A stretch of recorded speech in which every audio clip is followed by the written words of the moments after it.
พี่น้องกีฬาซีเกมไทยเป็นเจ้าภาพตั้งแต่วันที่9ธันวาคมถึง20ธันวาคม2568แต่ก็มีข่าวน่าเสียใจมีกีฬาอีสปอร์ตโอ้ยฟังแล้วเป้วเนาะไทยเป็นเจ้าภาพแต่ไทยบอกแบบภาษาไทยบ้านนักกีฬาไทยโกงและคนที่ออกมาเปิดเผยคือกรรมการไทยเองเพื่อแสดงความบริสุทธิ์ใจว่าบ่ได้เกี่ยวข้องกับนักกีฬาคนนั้นพี่น้องเอ๋ยนักกีฬาไทยโกงพี่น้องโอ้ยฟังแล้วขายหน้าขายตาเป็นตาอยากอายเนาะเฮาเป็นเจ้าภาพแล้วกันเขาก็สิว่าเฮาได้แล้วเนาะพี่น้องเอ๋ยกีฬาอีสปอร์ตเนี่ยในหนึ่งในนั้นคือการแข่งขัน ROV เป็นเกมทั้งมือถือเกมกดทั้งมือถือน่ะโอ้ยวัยรุ่นสมัยซุมื้อนี้เขาเจ้าเก่งพี่น้องเอ๋ยมีเกมเกมฟุตบอลเกมต่อสู้ยิงปังปังปังปังปังกีฬา ROV ถูกบรรจุเป็นหนึ่งในกีฬาซีเกมตั้งแต่ปี2560 7 ปีแล้วแต่ก่อนหน้านี้บ่มีประเภทหญิงบ่มีประเภทหญิงเนี่ยประเภทหญิงเพิ่งมาเริ่มปีนี้ปีแรกที่ไทยเป็นเจ้าภาพปีเนี่ยและกีฬาที่มีปัญหาก็คือกีฬาประเภทหญิง ROV ประเภทหญิงการแข่งขันสิมีผู้เข้าแข่งขัน5คนพี่น้องเอ๋ยในทีมนั้นมี5คนที่มีปัญหาคือน้องโตเกียวนี่ปกติแล้วเขาเจ้าเล่นกันนี่เขาเจ้าสิว่าน้องโตเกียวนี่จะเก่งที่สุดเก่งมากๆแต่พอดีการซ้อมแต่ละครั้งนี่จะเป็นการซ้อมทางออนไลน์นะไม่ได้มาเจอหน้ากันต่างคนต่างซ้อมอยู่เฮียนไผเฮียนมันมุมไผมุมมันพี่น้องเอ๋ยบัดนี้การซ้อมทางออนไลน์บ่เห็นหน้าเห็นตากันเนาะกันนี่ผู้ใดก็มีแต่ย่องว่าน้องโตเกียวน่ะเก่งฝีมือสั้นเทพหาตัวจับยากพี่น้องเอ๋ยบัดแต่มักแข่งบัดเนี่ยพี่น้องเอ๋ยตอนแรกนะแข่งกับตีมอแล้วก็แข่งกับลาวแข่งกับเวียดนามการลงสนามแต่ละครั้งนะพี่น้องเอ๋ยการลงสนามแต่ละครั้งนะจากน้องที่เคยเก่งมากๆเนี่ยยิงฆ่าศัตรูได้เป็น10 เกตกว่าตัววันที่ลงสนามเนี่ยน้องโตเกียวบางครั้งฆ่าได้แค่ตัวเดียวบางครั้งฆ่าไม่ได้สักตัวข้าเจ้าก็เลยคือเปลี่ยนแปลกๆแต่คือเปลี่ยนแปลกๆแท้เต้นน้องก็บอกว่าน้องแพนิคพนะว่าน้องตื่นเต้นทำอะไรไม่ถูกเลยพนะว่านั่นน่ะพอไปลงแข่งขันก็เลยขาศัตรูได้ลังเทียนตัวเดียวลังเทียขาบ่ได้จักตัวทั้งที่เคยตอนซ้อมน่ะขาได้เป็น10 กว่าตัวน่ะข้าเจ้าว่าก็เลยแปลกๆแต่ก็เลยแปลกๆแท้พนะว่านั่นน่ะบัดแต่มือสุดท้ายที่โปะแตกนั่นพี่น้องเอ๋ยแล้วก็เป็นห้นคือเก่านั่นล่ะ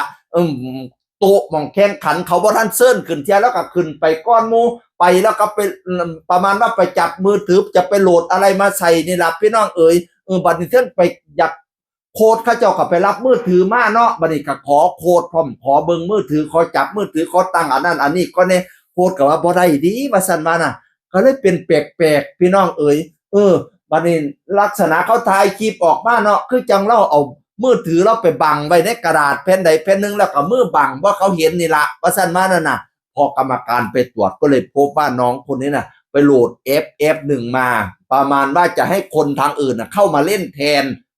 เป็นร่างทรงไม่ใช่คนเล่นที่ตัวจริงเป็นคนเล่นตัวปลอมว่าต่อไปท่านนายกสันติโลท่องออกมาเว้าเลยว่าผมเชื่อว่าเขาเป็นตัวปลอมเขาเป็นร่างทรงพนันวานานะมันเป็นอะไรที่ขายหน้าขายตามากท่านนายกบอกว่านะเป็นครั้งแรกในชีวิตเลยอันนี้เป็นงานระดับประเทศทำไมเขามาทำอย่างนี้มันเป็นขายหน้าขายตาระดับประเทศเจ้านายใหญ่เพิ่นเลยสั่งแบนเลยสั่งแบนนักกีฬาพวกนี้พนาว่านะแต่ว่านักกีฬาคนอื่นเนี่ยเขาบริสุทธิ์ยุติธรรมเขาไม่รู้เรื่องเลยที่ผู้หญิงคนนี้มาทำอะไรทำไมน่ะก็เห็นเป็นแปลกๆหลายครั้งอยู่พนาว่าน่ะตอนแข่งข้าง1ข้าง2น่ะทำคะแนนไม่ได้ก็บอกว่าตื่นเต้นครั้งหน้าจะเอาใหม่ว่าสั้นว่านั่นน่ะ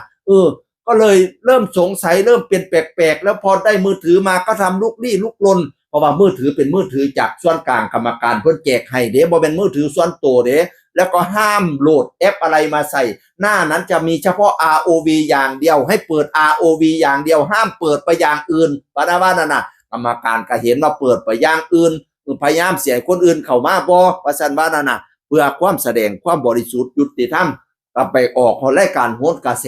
ตอนแรกสิเชิญน้องโตเกียวนี่มาน้องก็ว่าบ่พร้อมเป็นแพนิคอยู่ปะนะว่านั่นน่ะ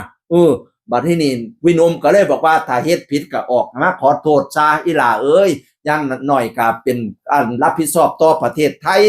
เพราะว่าการกระทำจังซี่มันขายหน้าขายตาเบิดประเทศบ่แม่นว่าขายหน้าขายตาแต่ตัวผู้เดียวบ่เสียหายแต่ตัวผู้เดียวมันเสียหายทั้งประเทศตัวหน้าสิออกมารับผิดชอบเพื่อประเทศไทยของเฮาออกมาบอกว่านี่เป็นออกมาขอโทษออกมาเป็นความผิดของหนูบ่แม่นว่าให้เพี้ยนในทีม5คนก็เลยติดด่างล่างแหไปนำปลาตัวเดียวเนาทั้งของเขาแนมว่าเพี้ยนรวมกลุ่มเนี่ยน่ะผิดน้ำตัวพร้อมทั้งที่เพี้ยนเขาบ่รู้บ่เห็นน้ำเลยเพราะว่าการคัดเลือกมันต่างคนต่างอยู่เฮียนอยู่ซานไงบัดนี้นายกก็เลยบอกว่าจะเอาใหม่แล้ววิธีคัดเลือกจะเอาใหม่แม่นล่ะเนาะไปคัดเลือกออนไลน์ก็จักบ่รู้ว่าเขาเอาผู้ใดมาเล่นแทนเนาะพี่น้องเอ๋ยบัดนี้เขาเจ้าสิเอาใหม่พี่น้องเอ๋ยนักกีฬาคนนี้ก็เลยโดนแบนตลอดชีวิตเลยนะก็ยังโชคดีอยู่ว่านักกีฬาที่เหลือนี่เพิ่นก็เป็นคนบริสุทธิ์จริงๆพี่น้องไม่ได้รู้ไม่ได้เห็นเลยแต่มาติดด่างแหด้วยปลาตัวเดียวเมาทั้งของประเทศไทยเป็นเจ้าภาพแล้วแถมเป็นการแข่งขันครั้งแรกของประเภทหญิงด้วยโอ้ยใครหน้าใครตาพี่น้องเอ้ยพี่น้องจักสิว่าจังไดพี่น้องโคตรแล้วก็ว่าเราเริ่มจับโปะได้โดนแล้วล่ะโคตรป้อมน่ะตั้งแต่ว่าเราเล่นได้บ่สมที่เคยซ้อมมาซ้อมออนไลน์เล่นเก่งกว่านี้บัดมาแข่งเที่ยแรกเที่ยสองน่ะโอ้ยมันคนละคนกันเลยเริ่มสิสงสัยแล้วพะนะว่าแล้วก็สงสัยตอนมาขอเอามือถือไปแต่งนั่นแต่งนี่สงสัยตอนข้าเจ้าว่าท่านได้เซิ้นขึ้นโต๊ะแข่งขันแล่นขึ้นไปก้อนหมู่พะนะว่าสงสัยหลายจุดอยู่โคตรกระไดพี่น้องเอ่ยโอ้แต่ว่าเราบ่ท่านออกมาเว้าเที่ยเราว่าเราเป็นแพนิคอยู่เด้อน้องตัวเกี่ยวนั่นเด้อกะท่าเบิ่งเราออกมาเว้าอีกเที่ยนึงแต่ตอนนี้ประเทศไทยขายหน้ามากๆเลยถูกตาหน้าว่าโกงกีฬา4เกมพี่น้องเอ๋ยเสียงอื่นคนก็เว้าสู่ฟังสวัสดีครับสวัสดีครับ